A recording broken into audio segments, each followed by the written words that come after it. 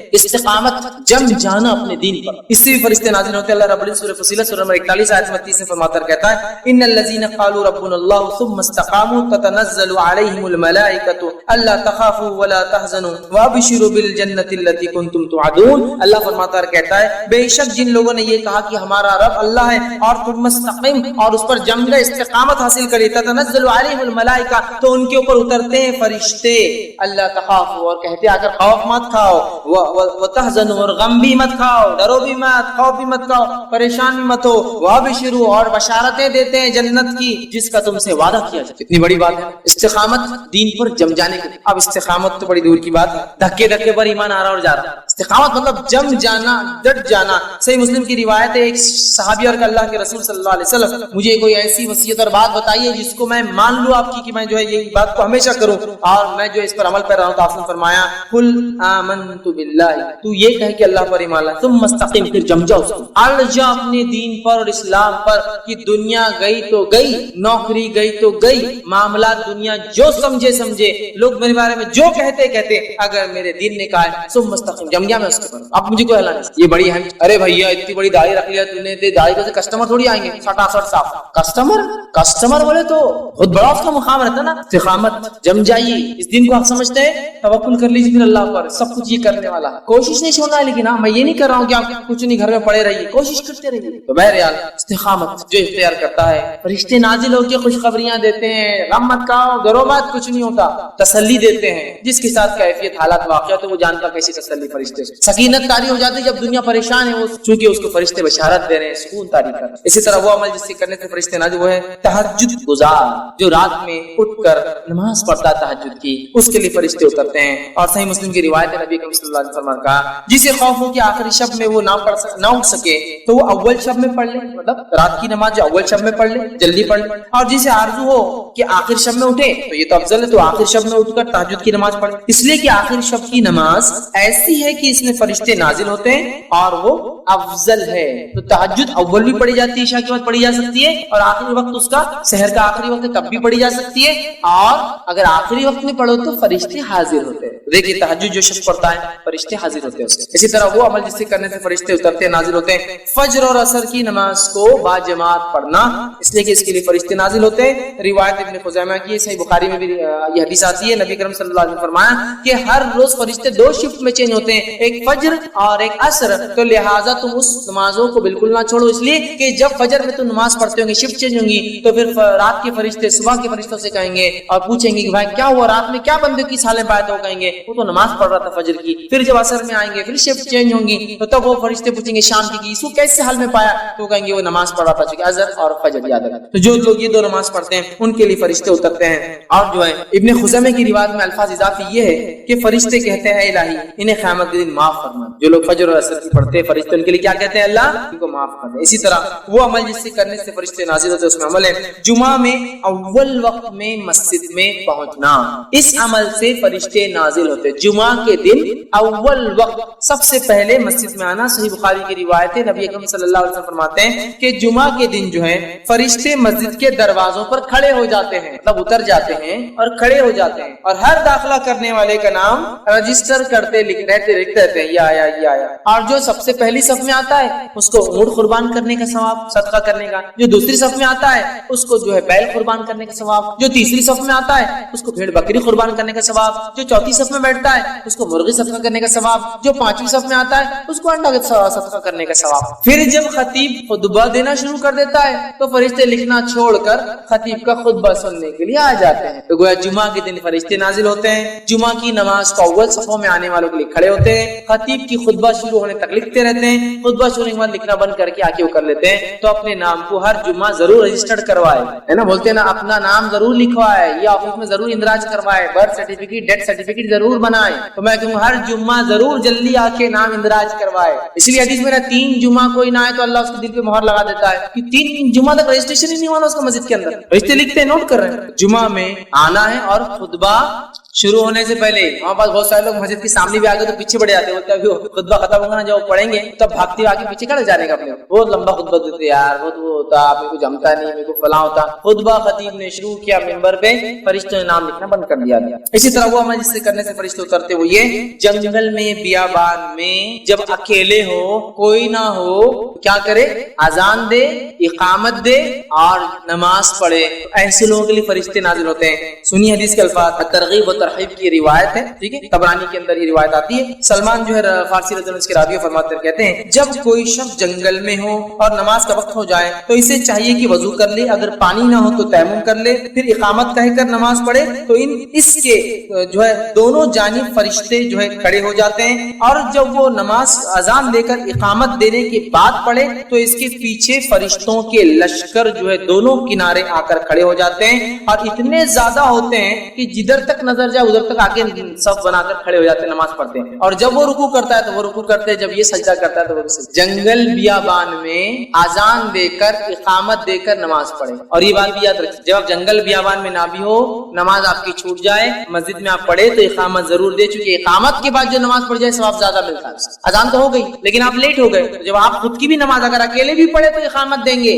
حدیث میں کیا ہے, اکیلا ہے اذان بھی دے اقامت بھی دے, اور اگر اقامت دے کر نماز پڑھتا ہے تو فرشتے 2 کھڑے ہوتے پیچھے. اذان دے کر اقامت دے کر نماز پڑھتا ہے تو پیچھے بھی کھڑے ہو کر جتنی نظر وہاں تک کھڑے ہو جاتے ہیں. اور وہ رکوع کرتا ہے تو فرشتے بھی رکوع کرتے, وہ کھڑا ہوتا ہے تو فرشتے بھی کھڑے, اور وہ سجدہ کرتا ہے تو فرشتے بھی سجدے کرتے. اتنی بڑی بات ہے, کتنی بڑی بات ہے. اکیلے بھی نماز پڑھنا ہے انسان کو, جنگل میں بھی ہو تو پڑھنا ہے, چاند پر بھی ہو تو پڑھنا ہے, زمین کے اندر پڑھنا ہے, پانی کے اندر پڑھنا ہے, نماز پڑھنا ہے. مسئلہ یہ کہ سب کچھ سہولت ملنے کے بعد بھی ہم نہیں پڑھتے. یہ فائدہ تو وہی اٹھائیں گا نا جو عادی ہے, جس کو عادت ہے نماز کی. تو بیابان میں بولیں گے بھائی بے چینی ہو رہی, نماز کے بغیر نہیں رہ سکتا, ٹھیک ہے. فرشتے اسی طرح جو ہے اپنے غیر موجود بھائی کے لیے دعا کرنا، اس کے لیے فرشتے اترتے ہیں اور آمین اس کے لیے دعا کرتے ہیں۔ آپ سب فرماتے ہیں، صحیح مسلم کی روایت ہے، مسلمان شخص کی اپنے غیر موجود بھائی کے لیے دعا قبول کی جاتی ہے، اور آپ سب فرماتے ہیں ایک فرشتہ اترتا ہے جو مقرر ہوتا ہے، جب یہ آدمی اس کے غائبانے میں دعا کرتا ہے تو وہ فرشتہ اس دعا کو سنتا ہے اور اللہ سے ایک دعا کرتا ہے، اے اللہ جو اس نے اس بھائی کے لیے مانگا تو اس کے لیے وہ چیز دے دے۔ سبحان اللہ، دوسرے کے لیے دعا کرو، اپنے لیے دعا فرشتے سے قبول کرواؤ یا کرواؤ۔ میں دعا کر رہا ہوں اپنے بھائی کے لیے اور میرے لیے فرشتہ دعا کر رہا ہے، اللہ جو اس نے اس کے لیے مانگا تو اس کو دے دے، جو اس نے اس کے لیے مانگا تو اس کو دے۔ اے اللہ میرا یہ بھائی بڑا غریب دکھ رہا ہے، اس کے حالات کو درست کر دے۔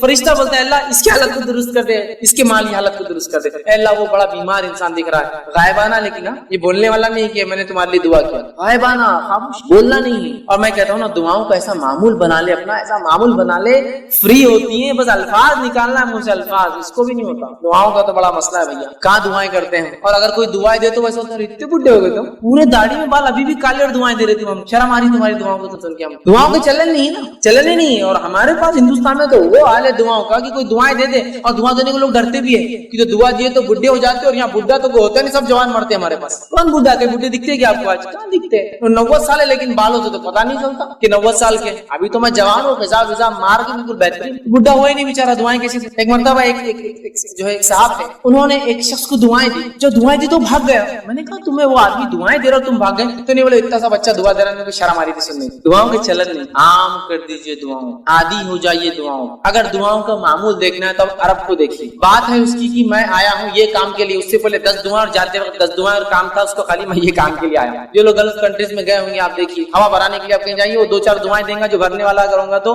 جاتے وقت 2-4 دعائیں اور کام کیا تھا ہوا بھرو بولنا۔ عادی ہے وہ دعا، عادی بن جائیے تبھی تو نکلیں گی نا غائبانہ اپنے بھائی کے لیے دعا، جب سامنے نکلیں گی تو پیچھے بھی نکلیں گے۔ عادت بنائیے دعائیں دینے، خوب دعائیں دیجیے، عربی ضرور نہیں، آپ اردو بولو نا، اللہ اچھا رکھو، اللہ سے یہ تو بول سکتے ہیں نا، چلو عربی نہیں آتی یہ تو بول سکتے ہیں، کیا مسئلہ؟ اتنے الفاظ نہیں، وہ بھی گھستی زبان ہماری بولنے کی۔ غائبانہ دعا کی فضیلت تو آپ دیکھیے، آپ اس کے لیے اور فرشتہ، اتنی بڑی بات۔ دعاؤں کا معمول ہر جگہ، دعاؤں کا معمول بنا، عادی بنا لیجیے، دعائیں نکالیے۔ ایمبولینس جا رہی ہے سامنے سے، کوئی نہ کوئی ہے خطرے میں ہے، اے اللہ اس کو شفا اور صحت دے، ورنہ چل گیا تو کرے، ایمرجنسی میں دکھ رہا نا، ایمبولینس میں جا رہا، نکلنا چاہیے دعا دینے سے۔ غائبانہ دعا ہوں گی اس کے لیے، آپ نہیں پتا کون ہے بیچارہ، تو دعاؤں کے عادی ہوں گے تو جب ایمبولینس دعا نکلے، دعائیں کا مسئلہ ہے نا بڑا، دعائیں دیجیے، کثرت سے دیجیے، غائبانہ دیجیے، فائدہ اٹھائیے، فرشتہ اترتا ہے، سنتا ہے، آمین کہتا ہے اور اللہ سے کہتا ہے اللہ اس کو وہ دے جو اس نے اپنے بھائی کے لیے مانگا۔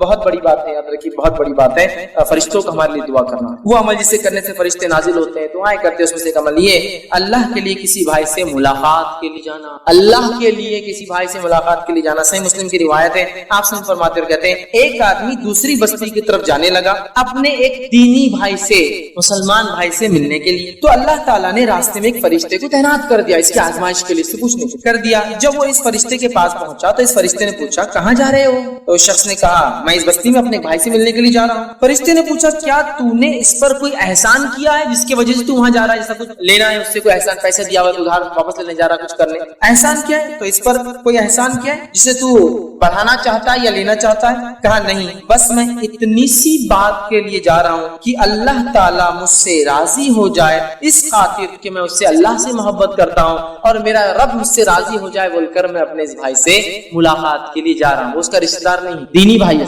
ملاقات کے لیے جا رہا ہوں جس طرح تو نے رضا کی خاطر، فرشتے نے جواب دیا جس طرح تو نے رضا کی خاطر اپنے بھائی سے تو محبت کی خاطر جاتا ہے، تو وہ فرشتہ دعا دیتا ہے اور کہتا ہے کہ محبت کی ہے اس لیے تو جا رہا ہے اپنے بھائی سے، اللہ تعالیٰ بھی تجھ سے محبت فرماتا ہے، تجھ سے محبت کر۔ فرشتہ نازل ہوا کس شخص کے لیے جو اپنے بھائی سے صرف اللہ کے لیے ہے نا، تو یہ بھی معمول بنائیے اپنے دوست، رشتہ دار تو اور زیادہ حقدار ہے، لیکن ایسے لوگ جو دینی اعتبار سے ہے ملاقات کیجیے ان سے جا کر، یہ بڑا افضل عمل ہے۔ اللہ کے فرشتے نازل ہوتے ہیں ایسے لوگوں کے لیے، دعائیں کرتے اور اللہ محبت کرنا شروع کر دیتے۔ ٹھیک ہے، اسی طرح جو ہے وہ شخص جس کے لیے فرشتے نازل ہوتے ہیں ان میں سے ایک ہے لوگ اس سے رشتہ توڑے اور وہ ان سے رشتہ جوڑے رکھے، لوگ اس سے رشتہ توڑے اور وہ ان سے رشتہ جوڑے رکھے، ایسے لوگوں کے لیے بھی فرشتے نازل ہوتے ہیں۔ صحیح مسلم کی روایت ہے، ابو ہریرہ رضی اللہ عنہ فرماتے کہتے ہیں کہ اللہ کے رسول صلی اللہ علیہ وسلم نے کہا کہ آپ کے پاس ایک شخص آیا اور اس نے کہا اللہ کے رسول میرے کچھ رشتہ دار ہیں کہ میں ان سے تعلق جوڑتا ہوں اور مجھ سے تعلق توڑتے ہیں، میں ان سے حسن سلوک کرتا ہوں وہ میرے ساتھ برا سلوک کرتے ہیں، میں ان کے ساتھ تحمل